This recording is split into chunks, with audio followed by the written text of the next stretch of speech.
Greetings to all and sundry, Chancellor North Wales here. Tonight we're going to discuss the Ottoman Empire box set and the Ottoman Empire Support Group and the Ottoman Empire in general for the game of Dystopian Wars. Now we're going to start off with a unboxing of the Ottoman Empire Naval Battle Group. We'll look at how what the support group brings to the fleet as well, and I'll discuss my views on how the Ottoman Empire plays, what they like to go up against, and compare them to one of their traditional adversaries. So yes, it is an unboxing, but it's already out of the box, so you don't have to see my hands unboxing things. So here's the Ottoman Empire box set, the Naval Battle Group. In this you get the Battleship, you get the 4 cruisers, you get 3 bombers, you get 6 frigates, you get 10 tiny flyer tokens and 8 mine tokens as well. So, what does this lot look like? And you also get the Ottoman Empire booklet, 2 sheets of game tokens, set of blast markers, and a set of turn templates. If, like me, you have a number of fleets, you probably have these coming out of your ears by now and have a huge number of these tokens cut up and boxed up. So not much to look at there. The typical tokens that you get in all the Dystopian Wars box sets. I think it's great that they still include them though. And the turn templates, they're always useful to have. Blast markers, again, if you're starting out, really essential stuff. Once you've got a couple of fleets, this is just becomes a bit more surplus, but it's still great that they include it. So we'll put the book to one side and we'll go through what's in the package. Now,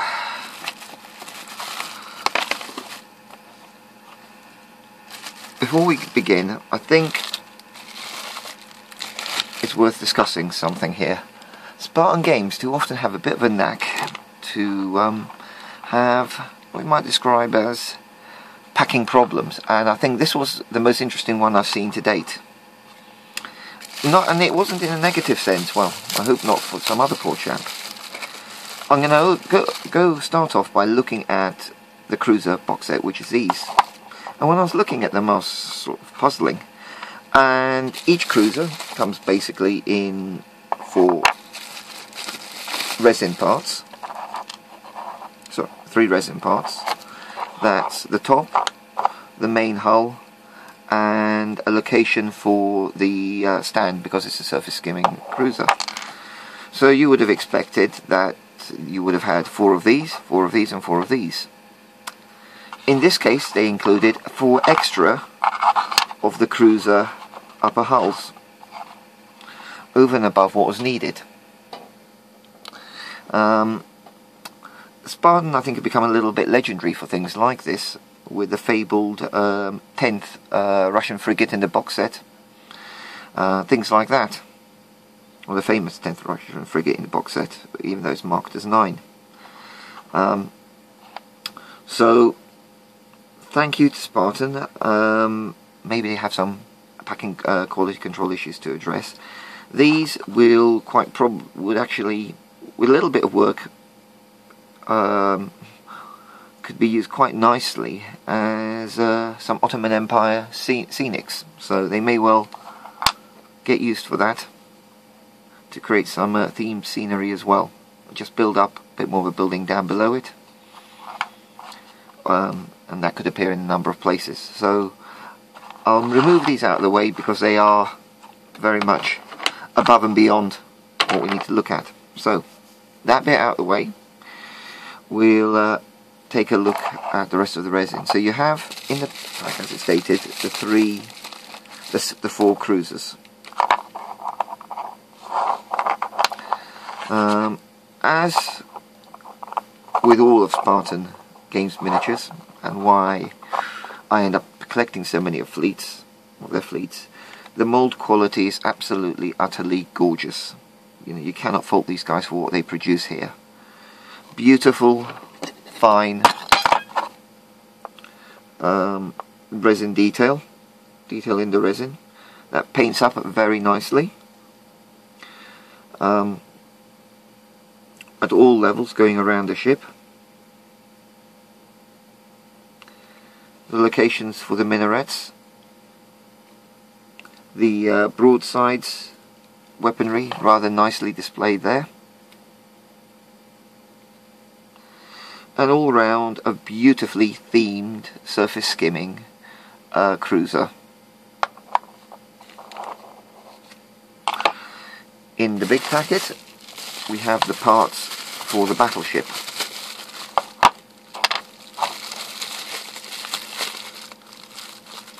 Now this comes in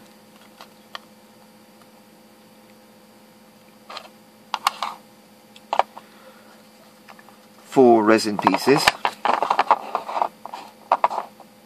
and it will also require a further 10 metal parts to be added to it. That is 4 minaret towers.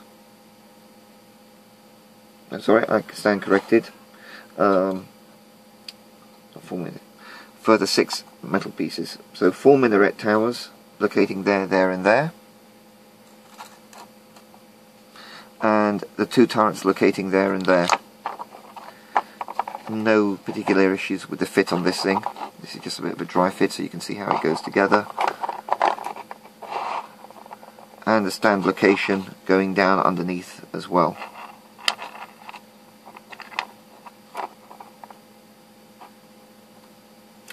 Once again, the theme is beautifully maintained, though I do feel to some extent the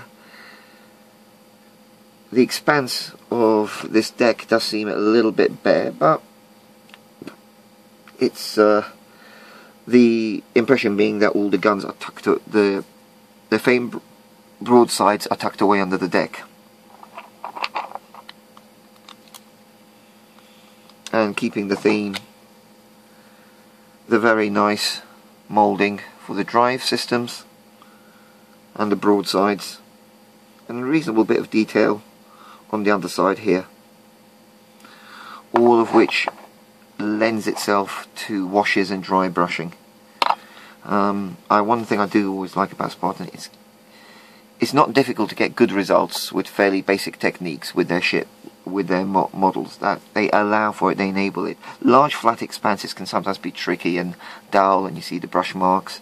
Because of the level of detail, washes and dry brushing, as a paint, you don't need that much skill or experience as a painter, just a bit of patience to get good results with dystopian warships. That's one thing I do love about them. And you can go to town on them, you can really add some character, feel and individuality to it. So that's the battleship. Then we get to a rather hefty bag of metals. And in there we have our frigates,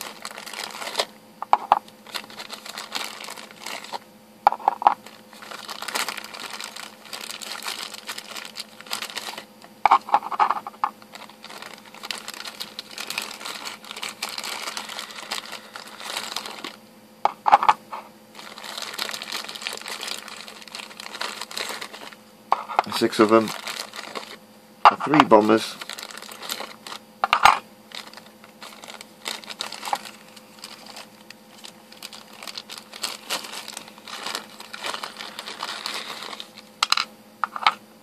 and a bag of minarets, mines,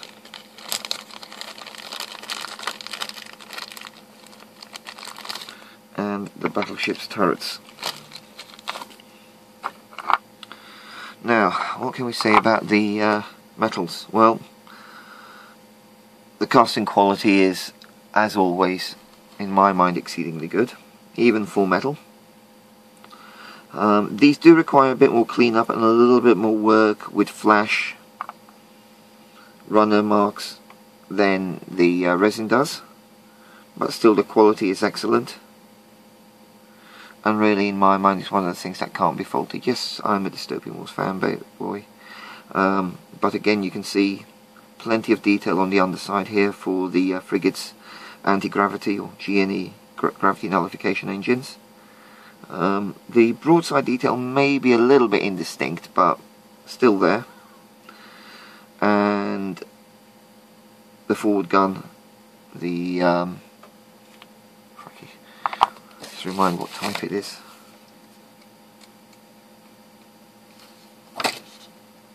The forward volley guns are quite nicely rendered.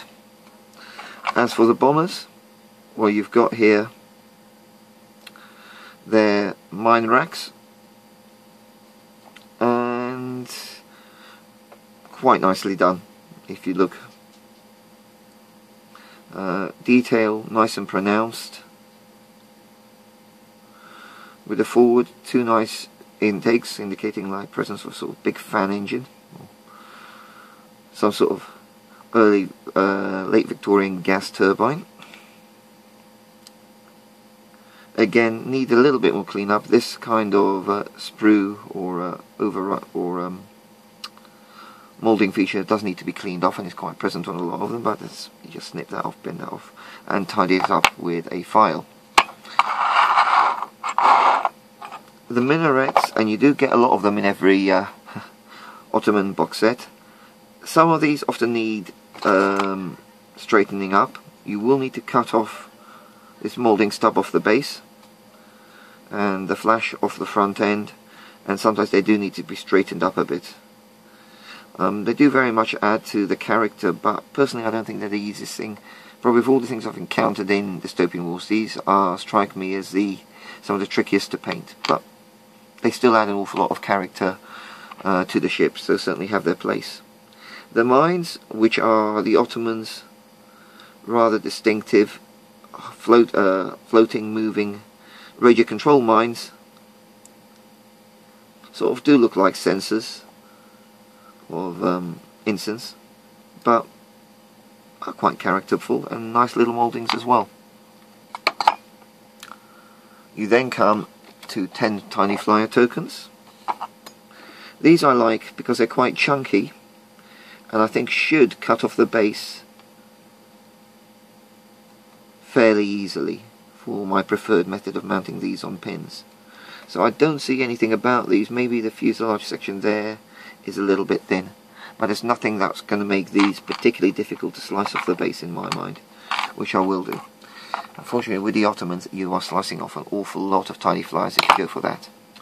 And the final element, because so much of the fleet is surface skimming, is quite a hefty bag, and flying for that matter, it's quite a hefty bag of the clear bases, which is always appreciated, nicely marked up. These rods you will have to cut down, either with a razor saw or with a pair of side cutters. But if you do use side cutters, make sure you've got something containing, well, probably both ends, because they do tend to fly away as the rod fractures. They're propelled away from it. So try to contain them, make sure you're holding them properly if you do cut them with side cutters. I would also say the surface skimmers should be, in my mind, at least, at most, half the length of a rod. So one of these rods would do for 2 frigates. Having them the full length, they just sit at the same height as the flyers, and it doesn't look right, in my mind.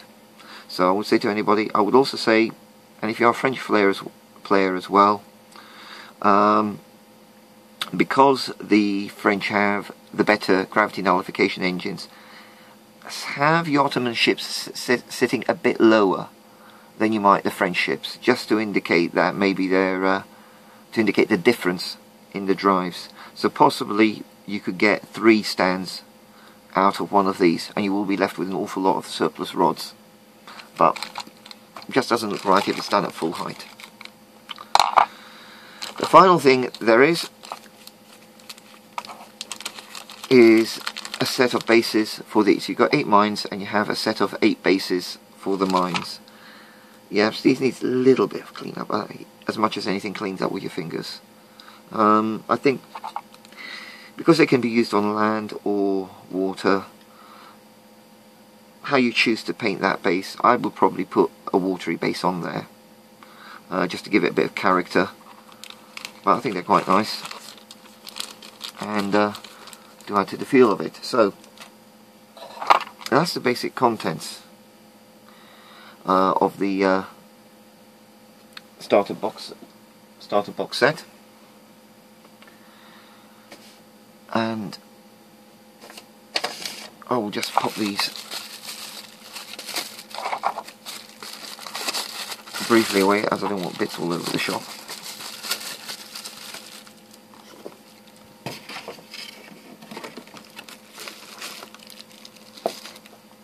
And to make room for the next bit of this package. So my impressions are the usual Spartan quality. I'm not just saying this as a fanboy, they've done a nice job on these. There is more metal than average. If you don't like working with metal, they may not be the fleet for your choice. I know some people on the forums in the past have expressed a real dislike for having to deal with metal components. I'm neither here nor there. I've been a wargamer long enough. I will paint whatever my miniatures are in. The resin does work very well for the ships. So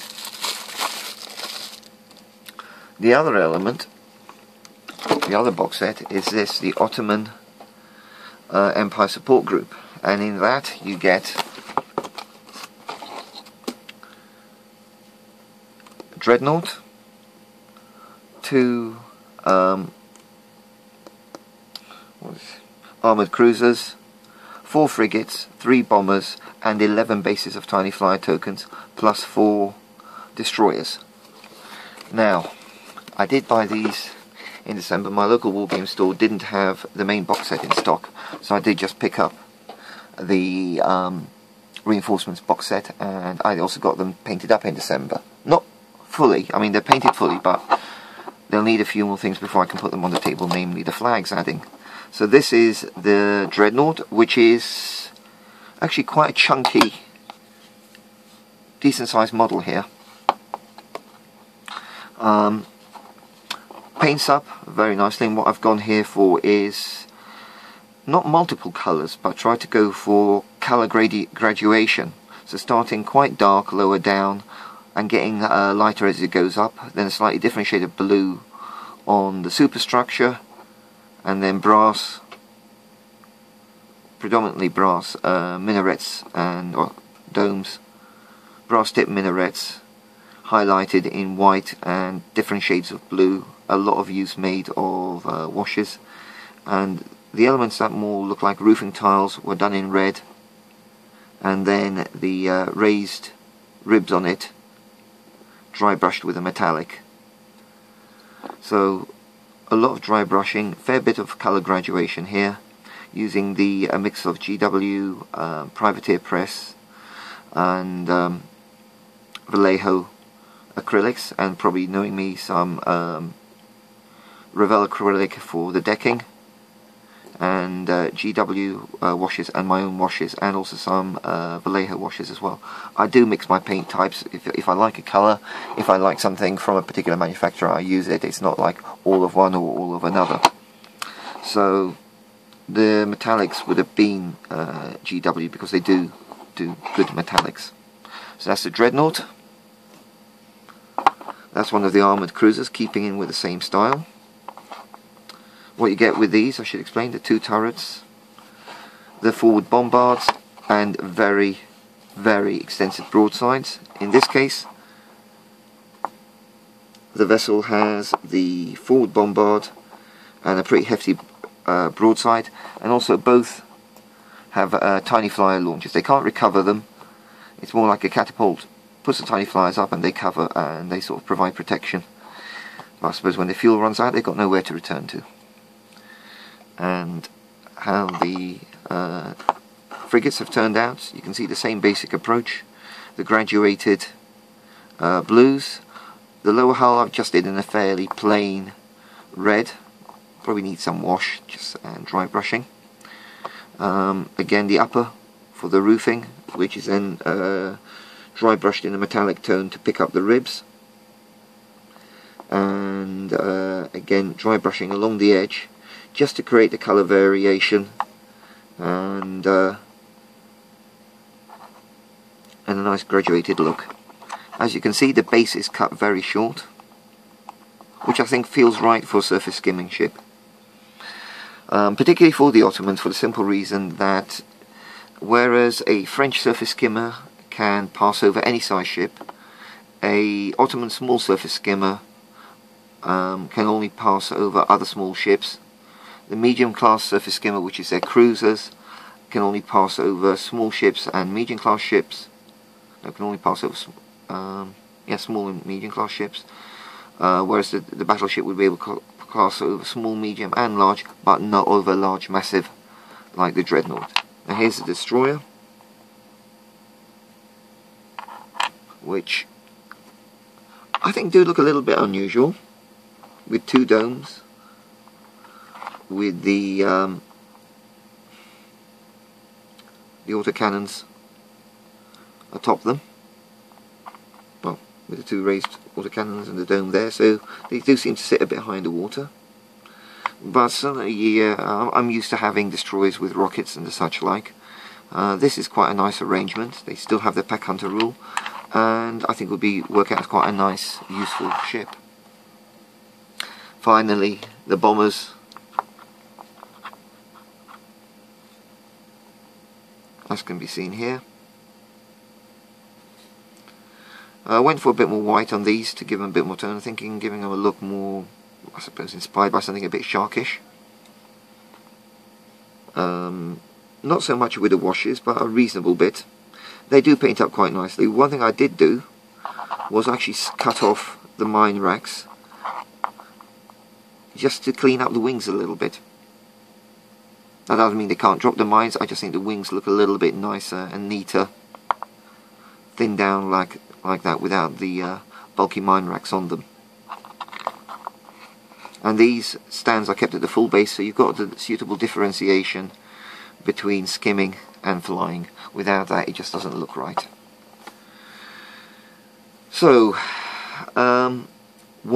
tactically speaking, what are the Ottomans about? I think, really, if there's anything about an Ottoman fleet, it's broadsides. If we look in here, for the dreadnought, no copyright infringement is intended here, all of this stuff is available free online. You can see that at long range the dreadnought gives you a broadside of 10, that's 10 dice that you're rolling at range band 4, which is 24 to 32 inches. So you're rolling 9 dice there. The main turrets, on the other hand, are only 4 at that range. When we get into close range, the broadside is 15 dice, which is pretty painful, bearing in mind that it's a secondary weapon and it's always hitting on 4s. Whereas the turret at range band 1 is hitting on a 5 or a 6 and only gets into hitting on 4s up at range band 2 and above. You can link the turrets on this, and you also have the fixed 4 bombards, which creates an interesting contrast that if you're focusing as a gunline fleet, running the ships one behind the other, you're going to find that your bombards are left inactive. So it creates a little bit of a contrast, and sort of means that the Ottomans don't have all their eggs in one fire arc, so to speak. The bombard is quite an effective weapon though really is limited at range band 1. They can't shoot at that range band, but is useful out of the range band 2, 3 and 4. In keeping with the Ottoman tendencies, and we can look at them in general, AA isn't excessive for a dreadnought. Not small either, undeniably. Concussion charges, pretty usable there. RAM rating 6, pretty average there. Damage 7, maybe a bit on the soft side, but a good high critical rating there. If we could look at a battleship, the broadside gives you 9 dice up at range band 4. Then, 7 dice at range band 4, 9 at range band 3, 11 at range band 2, 13 at range band 1. Still a good, powerful wallop.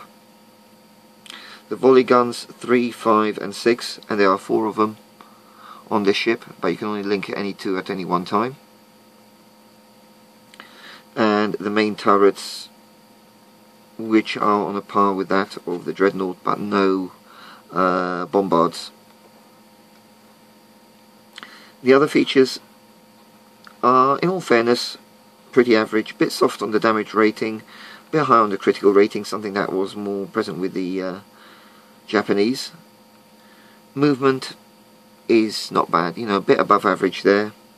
Hull points pretty typical. Hull points actually not bad. AP, there's some battleships with more, but again pretty average there. AA, higher than average. Concussion rating a bit lower than average, but being a surface skimmer, you're only hitting it with torpedoes on a 5 or a 6. So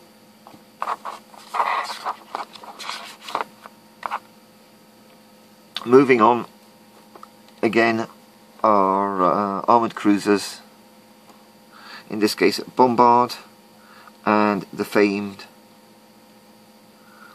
Ottoman broadside, but this one time quite weak up at range band 3 and building up steadily, but not so excessively. The cruisers have a bit more of a useful broadside here. 3 at range band 4, but bearing in mind you can have them in a squadron of 6, which squadron of 4, which will give you 6 dice at long range, which is still not insignificant, with a full squadron of 4. And coming into range band 1, that's definitely some hitting power present there. Really, with the arcs of fire and trying to get 4 cruisers in at range band 1, range band 2 is going to be the optimum range to use the cruiser's broadside. So that's going to be 7 plus 3 plus 3 plus 3, which is going to be 13 dice at range band 2, which is, you know, all fairness, not to be sneezed at. The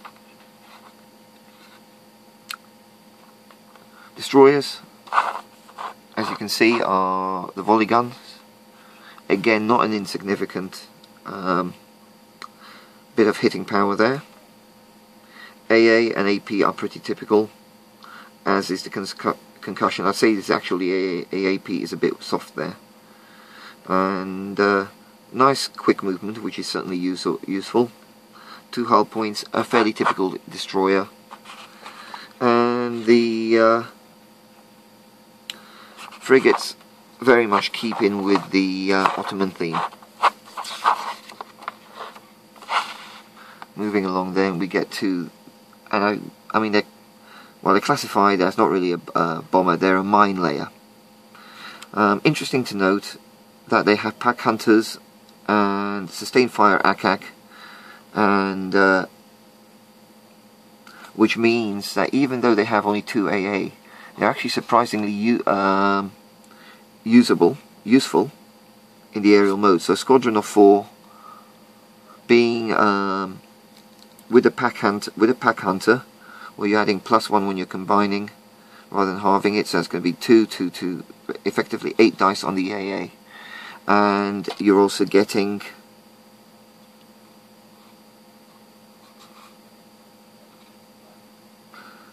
sustained fire, which means you get 2 re-rolls on that as well.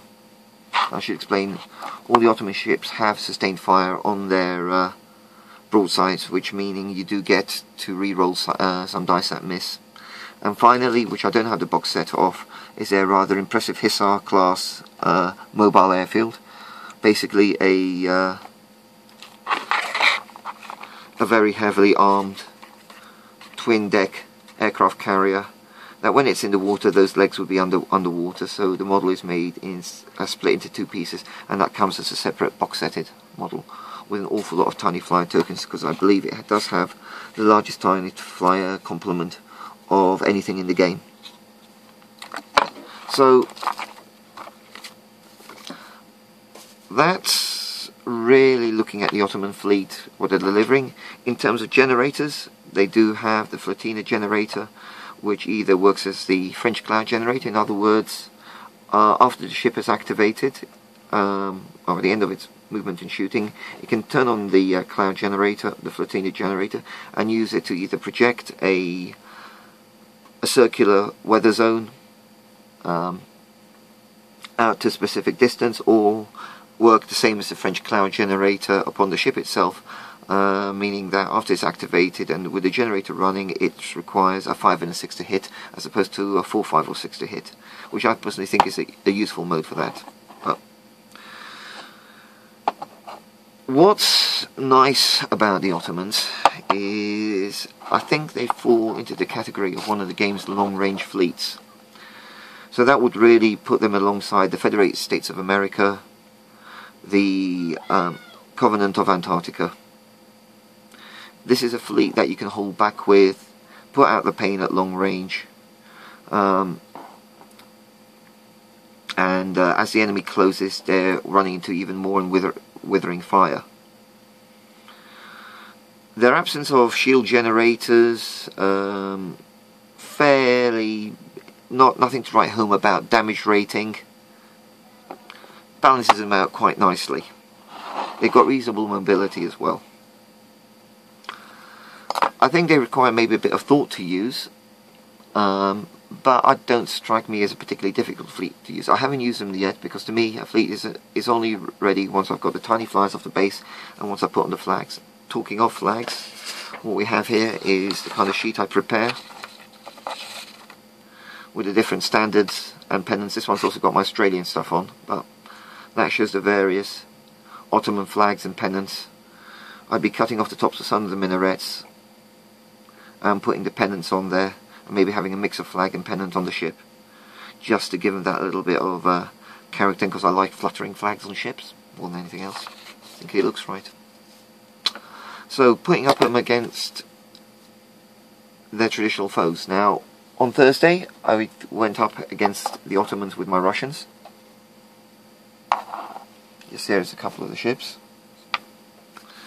And if you consider that they share both a land border and probably glower at each other across the Black Sea, and no doubt have plenty of tensions in the Med,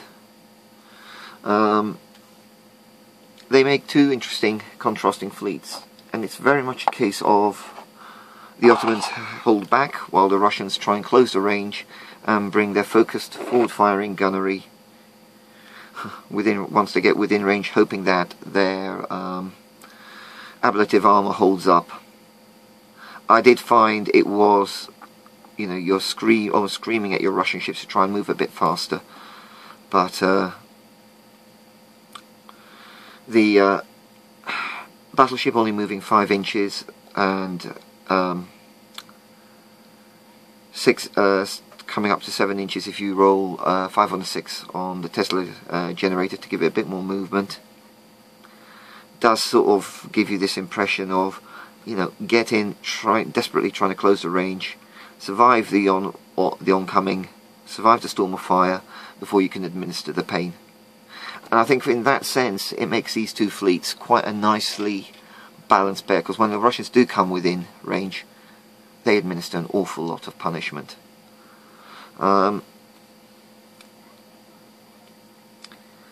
the Ottomans a good starting fleet? I don't think they're excessively difficult to play. However, if you're not used to putting together a dystopian war ship, you may find them more fiddly than most. The minarets in particular you do need to think about, and high viscosity superglue is absolutely essential with them. Also pinning them, which I didn't do, may work quite well with these, but they do seem to be particularly difficult to keep straight and lined up, and then if they are a bit skewed over, you don't want to crack them on their bases or snap them off trying to straighten them up. That said, they do very much give the fleet its very distinct and characterful appearance. Against opponents like the Kingdom of Britannia, I think the Ottomans would certainly have an advantage in my mind.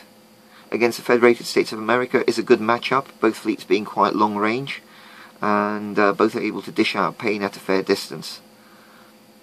Maybe the Ottomans have got a bit of an edge there over the FSA, but not massively so. Some people may send me messages to say I know I'm completely wrong on that. Well, that's what I think anyway. So there you have it. I think Spartan, and yes, I am a Spartan fanboy, have done a lovely job with these guys. With a bit of work, you'll have a fleet that will create a real impression on the tabletop. And though I haven't played with my fleet, I have gone up against Ottomans, and they're not an easy opponent to face. Manoeuvrable, good hitting power, reasonably solid, a fairly watertight fleet, and another very good effort by Spartan. So thank you for listening to my warbling and rambling. So keep safe, happy modelling, happy wargaming. God bless Chancellor North Wales.